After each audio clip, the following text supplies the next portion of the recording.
Viral parkiran sebuah sekolah di Jateng sesuai dengan merek motor, ternyata ini tujuannya. Pemandangan unik dan rapi di parkiran motor salah satu sekolah di Jawa Tengah disusun berdasarkan merek kendaraan menjadi viral di media sosial. Selain memudahkan para siswa saat mencari kendaraan mereka, susunan motor berdasarkan mereknya ini tujuannya turut meminimalisir kejadian tertukar. Kondisi parkiran sekolah berdasarkan merek kendaraan itu viral di TikTok usai diunggah oleh salah satu akun pada Senin 5 Februari 2024. Dalam video tersebut tampak ratusan kendaraan roda 2 yang sudah tersusun rapi.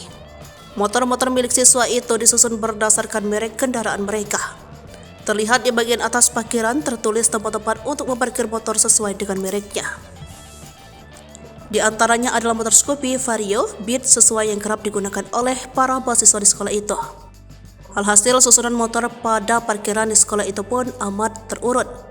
Untung nggak sesuai warna, tulis pengunggah video.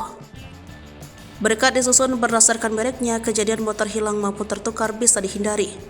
Para siswa juga bisa mengingat dengan mudah di mana mereka meletakkan kendaraan pribadi mereka.